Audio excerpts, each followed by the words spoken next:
Un tercer punto tiene que ver con algo bien delicado, que es el dinero en la política.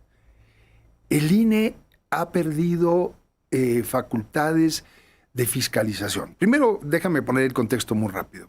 Antes del 2014, de la reforma político-electoral del 2014, las tareas de fiscalización se dividían. El IFE hacía la fiscalización de lo que tenía que ver con lo federal, con las elecciones federales, Congreso de la Unión, Presidencia de la República, etc. Y la fiscalización de los comicios locales quedaba en manos de los institutos electorales de cada estado.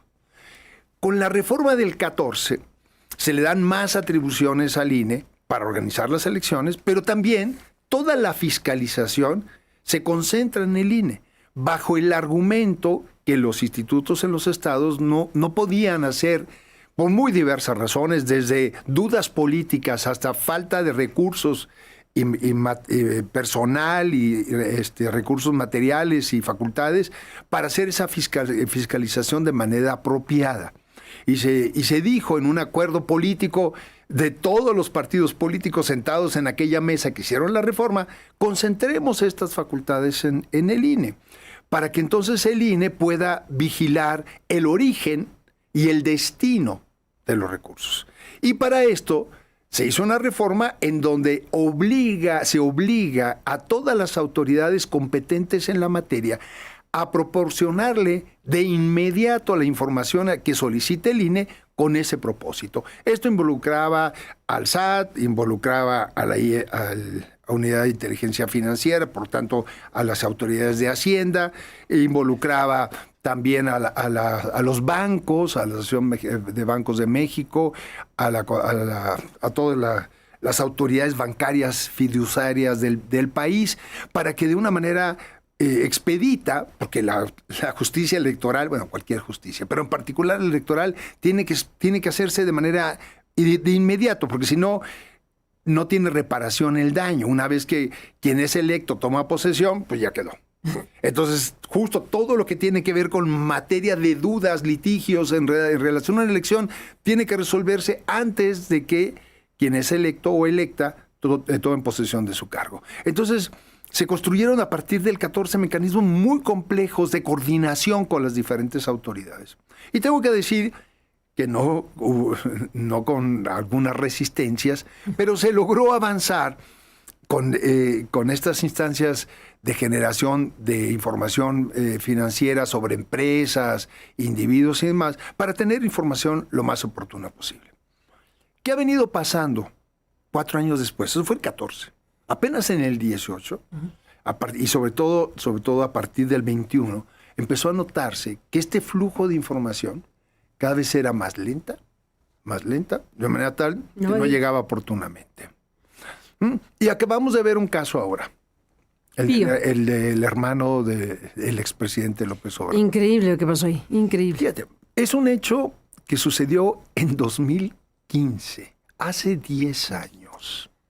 Y se hizo público 5 años después, en el 2020. Pero eso sucedió, lo que se graba ahí es en el 15. Todavía en proceso hacia el 18, en aquellos tránsitos interminables por el país del entonces eterno candidato Andrés Manuel López Obrador. Pero se hace público en el 20. Se saca una grabación, es bastante conocido el caso, en donde el hermano del expresidente está recibiendo un sobre amarillo, en donde hay dinero. Independientemente que pudo haber habido dentro del sobre lo que tú quieras, pero el propio expresidente reconoció. Y dijo, sí, es que recibíamos recursos para nuestro movimiento, para la operación de nuestro movimiento. Hay una expresión expresa alrededor de eso. Y ahora, ¿qué sucede? La semana pasada en la sesión del Consejo General del Instituto Nacional Electoral, donde 5 años después de que se hizo público este hecho, se cierra el expediente, bajo el argumento de que no se tenía la información suficiente para hacer una inferencia de que ese recurso era tal, y además estaba destinado a tareas político-electorales. Y la presidenta de la Comisión de Fiscalización, Carla Humphrey, dice, como lo ha dicho, por cierto, hay que ser muy claros en esto, lo viene diciendo años atrás, es más, cuando yo todavía estaba en la Secretaría Ejecutiva y era secretario de ese órgano, lo dijo en varias ocasiones, lo informó, que las autoridades competentes no estaban atendiendo las solicitudes de información. Pero no se procede en consecuencia sobre ese dicho. Y efectivamente porque aquí hay un tema. Queda en un dicho. Es que una autoridad diga, otra autoridad no me está dando lo que la ley le obliga a darme, y que se quede en una denuncia así, no es suficiente. ¿Por qué no procede en consecuencia? ¿O cómo? ¿O cómo es esto? Pues sí, debería procederse e interponerse no solamente una queja, una denuncia pública, un informe, sino proceder conforme a ley. O sea, debería haber consecuencias de ese incumplimiento, que es obligación. Así está expreso en la reforma del 14. No le están haciendo un favor al INE. Es su obligación, no solamente de proporcionar toda la información que sea necesaria, sino además hacerlo de manera oportuna. De ahí vinieron los casos de Pemex Gate, los amigos de Fox, que por cierto no había estas reglas. Tardaron mucho más en eso. Ya no había reparación del daño, en el sentido de que pues ya los funcionarios involucrados en eso ya habían tomado posesión de sus cargos y demás. Justo la reforma del 14 lo que busca es que haya oportunidad y que eso se pueda sancionar antes. En fin, pero no cuenta el INE con información. A esto también nos referimos en el pronunciamiento, o sea, que siga habiendo financiamiento público para la política, para los partidos políticos, para las campañas, para evitar que el dinero sea el determinante de la exposición de candidaturas ante la opinión pública y que entonces haya mayor equidad en la contienda, pero además, al mismo tiempo, hacerlo mucho más transparente. Pero sin la atención a la obligación de las autoridades que tienen esa información, lo que haces es dejar al INE sin recursos, sin facultades para atender eso. Entonces se vuelve letra muerta toda la intención del 14. Y no hay consecuencias. No hay consecuencias para ninguna de las otras autoridades. Entonces, pues... Por un lado eso, que tiene que ver con las autoridades que no responden a los requerimientos oficiales del INE, que dice la consejera habría solicitado. Por un lado eso, y por otro lado esta parte que nos comentó el miércoles, Alfredo Figueroa. Alfredo Figueroa nos comentó nos comentó y nos presentó un fragmento del informe de Carla Humphrey, un fragmento solamente de una página, en donde se dice que no se encontró en el domicilio que había registrado el presidente, que lo buscaron, pero en abril de 2025. O sea, un asunto que llevaba un lustro, y hasta abril de 2025 es que buscaron a quien no encontraron.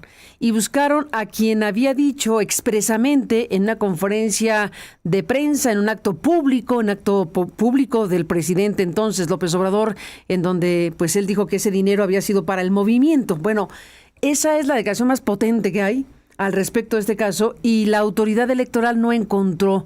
Esa es la información que nos compartió de la solicitud de información a Pío López Obrador por parte de la autoridad. Y entonces aquí dice que el 16 de abril de 2025, mediante oficio tal, se solicitó diversa información a Andrés Manuel López Obrador respecto de los hechos, materia de investigación del procedimiento de mérito. Sin embargo, no fue posible realizar la notificación toda vez que la persona en cuestión no vive en el domicilio que tiene registrado esta autoridad. Y entonces uno dice, bueno, pues tuvo que haber cambiado su domicilio López Obrador para votar en las elecciones judiciales, porque votó en las elecciones judiciales en su estado. Fue a votar con una credencial y un domicilio que no es el que registró como presidente. Entonces, aquí hay un tema porque si cambió de domicilio para poder votar en la elección judicial, tuvo que ser después de abril. Pero ¿cuándo se acabó el plazo para cambiar de domicilio? Hay un tema, ¿no? Sí hay un tema, porque obviamente hay plazos establecidos para cambiar de domicilio. Cuando simplemente se repone una credencial, incluso se puede hacer pocos días antes de la propia jornada electoral.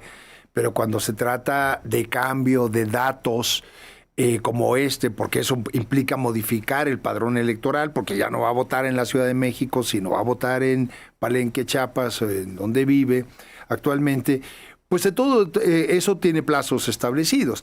Pero de todos modos, la autoridad electoral, que es la que emite esos documentos, pues tiene esa información.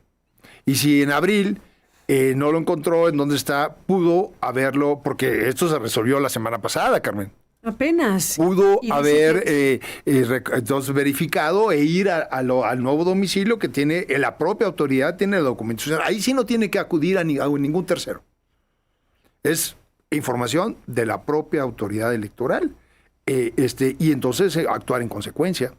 Si no, entonces hay una omisión de parte de la propia autoridad. Entonces dejemos de lado que el SAT no le dio información oportuna, que la Unidad de Inteligencia tampoco, que la Asociación Mexicana de Bancos tampoco, en fin, pero por lo que hace a tus propias facultades, con tus recursos, con tu despliegue territorial, con la información con la que tú cuentas, ¿no localizaste a la persona? Me parece que entonces podemos estar ante una omisión de la propia autoridad. Esto es muy, muy grave. Y por eso en el comunicado se hace también referencia a este tema de la fiscalización. Y es muy grave además, Carmen, per se. Así solito el caso es muy grave porque se está faltando a algo que tiene que ver con el corazón mismo de la credibilidad en que se organizan elecciones para respetar la voluntad ciudadana.